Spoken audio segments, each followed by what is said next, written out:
बात तो अब वो सीमा मीना है, वाइफ ऑफ सचिन मीना है। ये शब्द तो उसके पास 4 साल पहले से ही, जब वो तलाक दे दिया था उसके पति ने, तभी से ख़त्म हो गया। वो 2 वर्षों से करवा चौथ का व्रत रख रही थी। 2021 और 2022 की फेसबुक पे दिख रहा है। गणेश लक्ष्मी की दीपावली पे पूजा कर रही थी,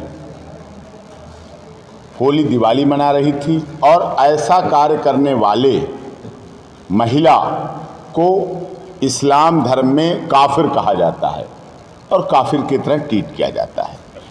और वो 2 साल से वहाँ हिंदू धर्म ग्रहण करके रह रही थी, सारे तीज त्यौहार मना रही थी। 2022 पिछले वर्ष उसके पिता का देहांत हो गया, बिल्कुल बेसहारा हो गई।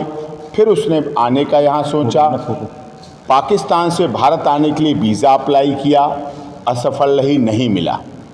उसके बाद वो, क्योंकि पाकिस्तान से डायरेक्ट फ़्लाइट नेपाल के लिए काठमांडू नहीं है, पाकिस्तान से वो वैलिड पासपोर्ट वैलिड वीज़ा के द्वारा आई दुबई, दुबई से आई वैलिड पासपोर्ट वैलिड वीज़ा के द्वारा आई काठमांडू। काठमांडू में आके उसने 7 दिन 8 रातें वो रही है वहाँ। उसके बाद उसने विवाह किया, हिंदू रीति रिवाज से वहाँ विवाह किया, और उसके साथ, उनके साथ, सचिन के साथ हिंदू रीति रिवाज से रह रही है।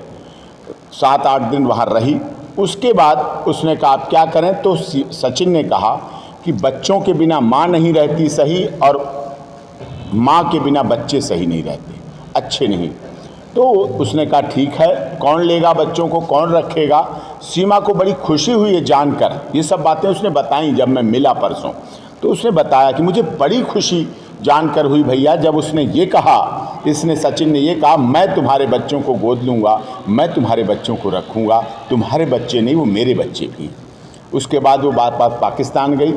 चारों के वैलिड पासपोर्ट, चारों बच्चों के, जो दिखाया जाता है 5 पासपोर्ट सीमा के मिले, 4 पासपोर्ट उसके बच्चों के, 1 पासपोर्ट उसके खुद का, वैलिड पासपोर्ट वीज़ा के द्वारा सारी कुछ प्रोसीडिंग लेकर, सारी कार्रवाई, सारे उसके जन्म से अब तक के कागजात, एवं polio vaccination, corona vaccination, ID card, जो भी लेटर, चिट्ठी पत्री, टूटा फ़ोन, टूटा मोबाइल, जो कुछ सब कुछ था, सब लेकर वो वैलिड पासपोर्ट वैलिड वीज़ा के द्वारा पाकिस्तान से दुबई आई, दुबई से आई वहाँ काठमांडू, और काठमांडू से सचिन की पत्नी के रूप में हिंदू नाम के साथ, हिंदू बच्चों के नाम के साथ पोखरा से भारत आई।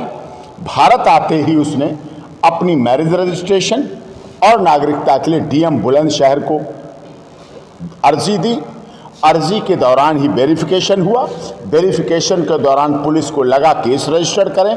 पुलिस ने 14 फॉरेनर एक्ट, 14 विदेशी एक्ट के तहत FIR रजिस्टर्ड की, 120 भी लगाई। उसके बाद पुलिस कस्टडी हुई, जुडिशियल कस्टडी यानी कि जेल हुआ।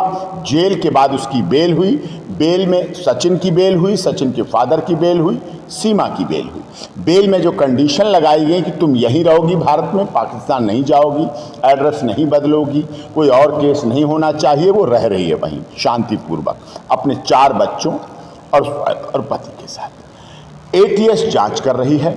जब जब बुलाया जाता है सचिन और सीमा मीना को, वो जांच में भाग लेती है। जहां बुलाया जाता है, जो जो पूछा जाता है, सब सामान उसके पास 5 पेज की लिस्ट मैंने लगाई है, वो सब जमा है। इसी बात के आशय के लिए हमने देश के महामहिम राष्ट्रपति जी को सीमा की तरफ से याचिका लगाई है, जिस याचिका में हमने देश के महामहिम राष्ट्रपति जी से मांग की है, बड़ी विनम्र मांग की है। और यही सीमा मीना चाहती थी कि उसकी बात देश की महामहिम राष्ट्रपति के पास रखी जाए, क्योंकि उसने सुन रखा था, और सत्य भी है कि देश की महामहिम राष्ट्रपति आदिवासी समाज की महिला हैं, दलित, शोषित, पीड़ित, मजदूर, मजलूम की बात सुनने वाली हैं। उसमें हमने मांग की है कि जिस तरह से इस देश में अन्य आज़ादी के बाद, सन 1948 के बाद, सिटीजनशिप एक्ट बनने के बाद, जो बना 1948 नागरिकता अधिनियम, उसके बाद 75 साल के अवसर में जितने अफगानिस्तानी, पाकिस्तानी, श्रीलंका के नागरिकों को समय समय पर हजारों नागरिकों को नागरिकता मिली है। और ये रिपोर्ट हमने गृह मंत्रालय से रिपोर्ट ली, वो की है। हमने उदाहरण दिया, कनाडियन नागरिक अक्षय कुमार अभी भी भारत के नागरिक हैं और कनाडियन नागरिक हैं लेकिन भारत में रह रहे हैं। दीपिका पादुकोण भारतीय नागरिक नहीं है, बाहर की नागरिकता है और यहाँ फिल्में बना रही हैं। अदनान सामी पाकिस्तानी थे, भारत में रहे और रहने के बाद उन्हें नागरिकता मिली। नागरिकता का प्रोसेस कोई 1-2 दिन का नहीं है, कोई सब्जी मंडी से या बुक स्टोर से किताब खरीद लाने जैसा नहीं कि जाके नागरिकता खरीद लाओ, नागरिकता का बटन दबा के ले आओ। नागरिकता सतत समय समय के साथ जब लॉन्ग टर्म वीज़ा मिलता है, रहता है व्यक्ति, तो उसके बाद नागरिकता मिलती है। और मैं उदाहरण आपके माध्यम से देना चाहता हूं, 1971 में बांग्लादेश के समय कितने बांग्लादेशी भारत में आके रहने लगे। सब रह रहे हैं, सब ने आईडी कार्ड बना लिए और सब नागरिक बन गए। रोहिंग्या मुसलमान इस देश में रह रहे हैं हजारों की संख्या में, देश की सुरक्षा के लिए, लॉ एंड ऑर्डर के लिए खतरा बने हुए हैं, लेकिन रह रहे हैं। एक तीसरा उदाहरण दलाई लामा के साथ तिब्बत से कितने नागरिक आए, आप मजनू के टीला में जाकर देख सकते हैं। आपको पता है दिल्ली की प्रबुद्ध मीडिया है, योग्य मीडिया है और चीज़ों को देखते भी हैं, समझते भी हैं, सोचते हैं, ग्राउंड जीरो पर रिपोर्टिंग करते हैं। जो मजनू के टीला पर वो दिख रहा है। उसके बाद हिमाचल प्रदेश में धर्मशाला एक जनपद, जहाँ बहुत मिनी एक तरह से बनाइए आप कहिए तो बना हुआ है पूरा तिब्बती, वहाँ रह रहे हैं। कोई नागरिकता की सवाल नहीं उठाता, कोई उनकी बात नहीं करता। इस तरह से हुआ है, समय समय पर चलता। इसी तरह से हमने मांग की है कि उसको भी नागरिकता दी जाए और वो बलूचिस्तान की रहने वाली है। भारत सरकार और भारत सदैव नारा देता रहा है कि पाक ऑक्युपाइड कश्मीर हमारा था, है और हम उसे लेके रहेंगे। तो पाकिस्तान के उस स्थान की, बलूचिस्तान की नागरिक भी सोचते हैं हम तो भारत के हैं, वो राष्ट्रीय ध्वज लेके चलती है, विश्वास के साथ चलती है, वो आई है।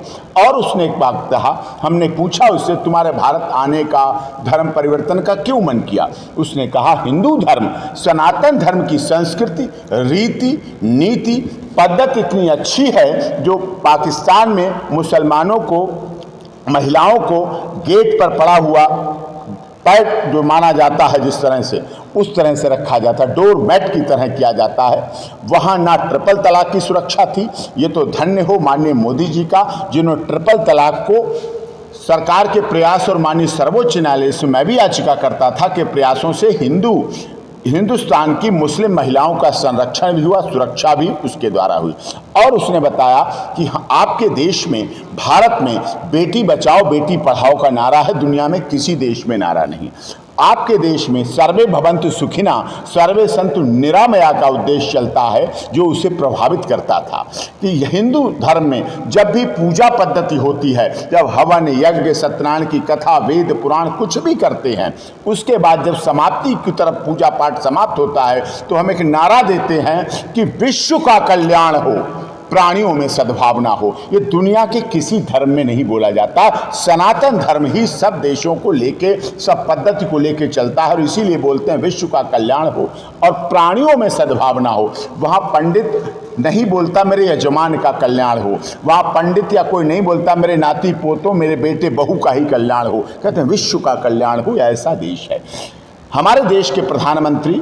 और डबल इंजन की सरकार माननीय योगी जी महाराज जी जो उत्तर प्रदेश के माननीय मुख्यमंत्री हैं, तो डबल इंजन की सरकार का साफ कहना है सबका साथ, सबका विकास, सबका विश्वास, सबके साथ न्याय होना चाहिए। तो सीमा मीना भी उसी दायरे में आती है। G20 जब हम सम्मेलन कर रहे हैं, पूरी दुनिया के भारत में आयोजित कर रहे हैं, हमने माननीय मोदी जी ने दुनिया को नारा दिया, one earth, one family, one future का नारा देश दे सकता है। हमारी दुनिया में यही पहचान है। सोने की चिड़िया जगत गुरु का सपना है और पूरी दुनिया में माननीय मोदी जी जाते हैं। यही सीमा मीना और उसके परिवार का भी उद्देश्य यही है। और ये परसों आपने देखा जब मैं रघुपुरा पहुंचा, आप लोगों ने देखा होगा इतना भव्य स्वागत, जो कि फलेदा मोड़ से नोएडा एक्सप्रेस वे, आगरा ताज एक्सप्रेस वे से फलेदा मोड़ से जब मुड़ते हैं रघुपुरा के लिए, मुझे 10 बजे पहुंचना था। लोग वहाँ बुजुर्ग, तीन पीढ़ियों के बुजुर्ग हाथों में माला, फूल, गुलदस्ता, पटका, मिठाई लेके खड़े थे। मैं 12 बजे पहुंच पाया। मुझे बड़ा दुख हुआ कि 3 घंटे से लोग धूप में, तपती धूप में, पसीने में, कोई छाया नहीं, कोई शेड नहीं, रोड के किनारे खड़े थे। इतना भव्य स्वागत, इतना सम्मान दिया।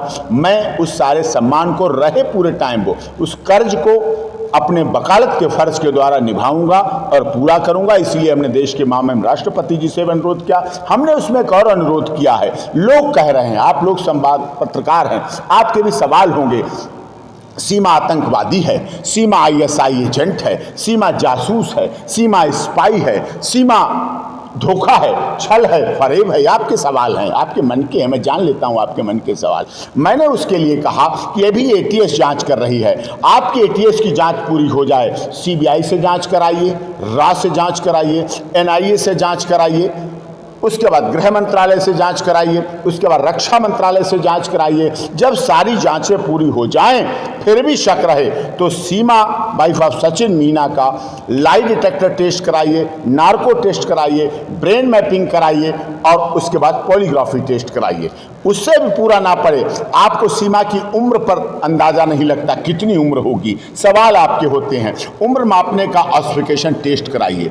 आपको ये भी शक पूरा ना हो, आप उसके बच्चों का DNA कराइए, उसके सब बच्चों का DNA कराइए, सारी जांच करिए, सारी इन्वेस्टिगेशन कराइए। जब सारी इन्वेस्टिगेशन और जांच पूरी तरह से पूरी हो जाए और वो निर्दोष पाई जाए, अगर दोषी पाई जाए सीमा वाइफ ऑफ सचिन मीना, आतंकवादी पाई जाए, डबल फांसी देना, एक बार फांसी पर लटकाना फिर दोबारा फांसी लटकाना।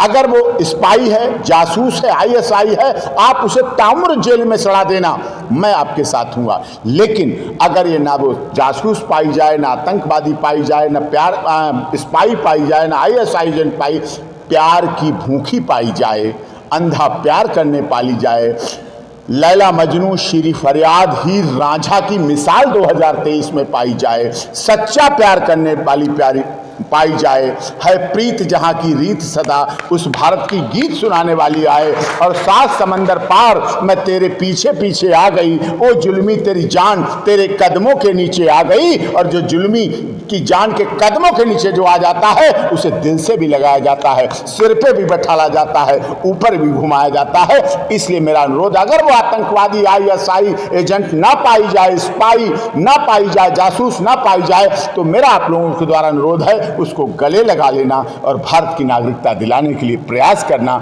और उसकी मैरिज रजिस्ट्रेशन और उसके बच्चों का सहारा दिलाने का काम करना। एक बात मैं भी बोलना